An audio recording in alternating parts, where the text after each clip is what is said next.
For example मैं एक variable ले लेता हूँ मार्क्स का, और मार्क्स मैं कह देता हूँ कि 80% है, मतलब 80 है। अब मैंने इफ एल्स चेक करना है, तो यहाँ पे less than, greater than, is equal to, not equal to, ये ऑपरेटर्स हैं।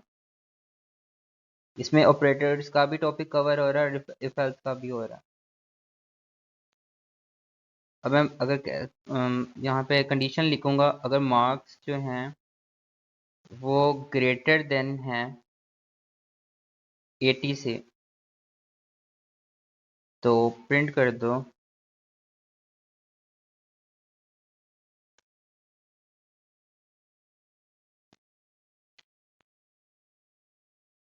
योर ग्रेड इज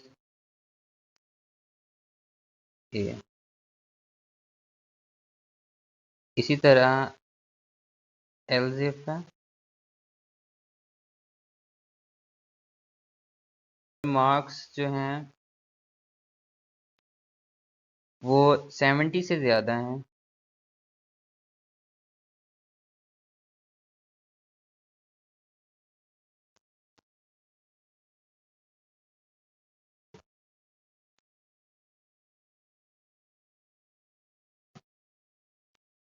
इसके अलावा प्रिंट कर दें,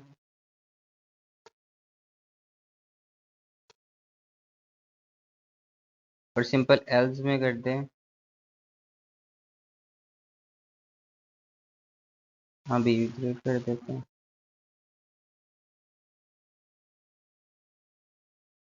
यहाँ पे सी ग्रेड कर देते हैं लास्ट में।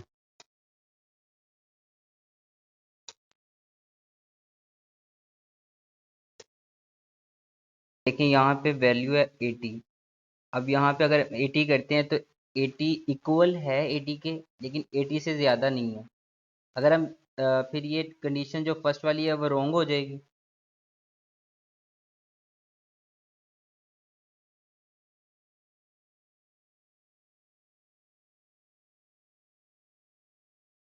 अ, ये बेसिकली जो ये वैल्यू पुट की हुई यूज़र से ही आएगी।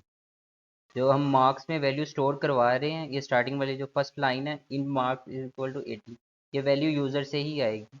अभी सिंपल करवा रहा हूँ, जब हम करेंगे फील्ड्स, इनपुट फील्ड्स यूज़ करेंगे, तब भी मैं आपको ये चीज़ें बताऊंगा कि यूज़र से डाटा आ रहा है तो उसे देखकर ही इफ एल्स यूज़ होगी।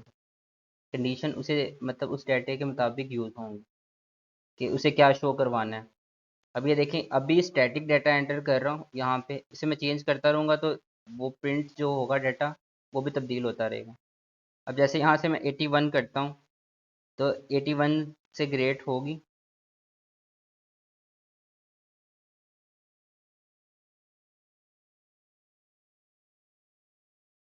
तो यहाँ पे ए ग्रेड आ जाएगा। ये डाटा जो है 81, 80, 70, 60, ये यूज़र का ही होगा। मतलब यूज़र के जो मार्क्स, जैसे रिजल्ट अपलोड होता है, जो आपका CGPA आता है या GPA आता है, वो इसी तरह होता है कि अगर उसका मतलब कि 3.7 है, अगर उसके 85 मार्क्स हैं तो 4 आएगा, 70 है तो 3.7 आएगा। इस तरह से ही GPA कैलकुलेट होता है। ये यूज़र मतलब यूज़र से डाटा आएगा, जो यूज़र के मार्क्स होंगे, जो टीचर अपलोड करेगा वो यहाँ पे आएंगे। फिर कंडीशंस चेक होंगी कि उसका कितना CGPA बनता है, फिर उस हिसाब से वो प्रिंट हो जाएगा, जैसे यहाँ पे ग्रेड शो हो रहा है। ठीक है। अगर वो 80 से भी ज़्यादा नहीं है, 70 से कम है, जैसे कि 69 है, तो वो शो होगा थर्ड वाला, सी ग्रेड शो होगा। अगर मैं यहाँ पे रन करता हूँ, देखा योर ग्रेड इज सी यहाँ पे शो हो रहा है, क्योंकि वो 70 से ज़्यादा नहीं है, 69 है। यहाँ पे 70 भी होगा ना, तब भी अ, वो सी ग्रेड ही शो करेगा, क्योंकि यहाँ पे मैंने कहा है कि 70 से ज़्यादा होना चाहिए। इसके अलावा इफ एल्स को अगर शॉर्ट करना चाहते हैं हम, देखें ये 10 लाइनों पे कोड जा रहा है। अब मैं चाहता हूँ कि मुझे इसे शॉर्ट करना है, तो वो तरीका भी मैं आपको बता देता हूँ कि चेक कैसे यूज़ करते हैं।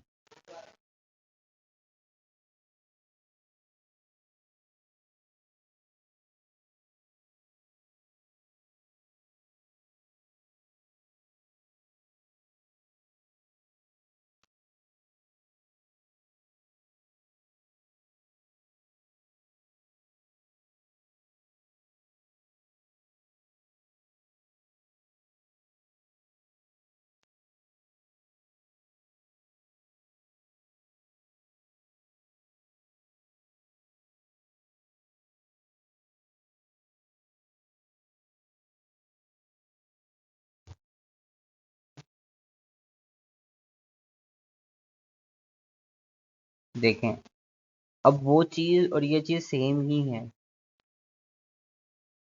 अब उसमें क्या था, मैं बार बार इफ एल्स लिख रहा था, यहाँ पे लिखने की ज़रूरत नहीं है। यहाँ पे मैंने एक कंडीशन लिखी ब्रैकेट्स में, उसके बाद क्वेश्चन मार्क डाल दिया। मीन्स कि अगर ये कंडीशन ट्रू है तो ये प्रिंट कर दो, उसके बाद सेमीकोलन, उसके बाद दूसरी कंडीशन चेक करेगा। अगर ये कंडीशन ट्रू होगी तो वो ये प्रिंट कर देगा। फिर अगर ये दोनों कंडीशंस ट्रू नहीं होती तो थर्ड पे ये शो कर देगा बाय डिफ़ॉल्ट। जब मैं रन करता हूँ और अगर मैं दोबारा से डाटा चेंज करता हूँ,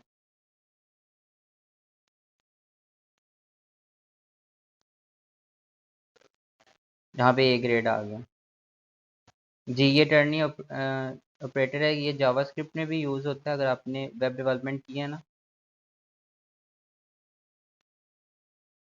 ये कोड को शॉर्ट करने के लिए होता है। अब बिल्कुल अगर मैं सिंपल करूँ, अगर मैं यहाँ से ये हटा दूँ,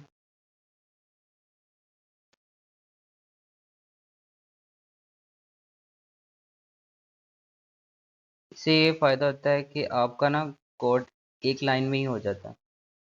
ये मैंने वैल्यू असाइन की मार्क्स वेरिएबल में 90, और वो चेक करेगा कि अगर 80 से ज़्यादा है तो ए ग्रेड प्रिंट कर देगा, वरना सी ग्रेड प्रिंट कर देगा।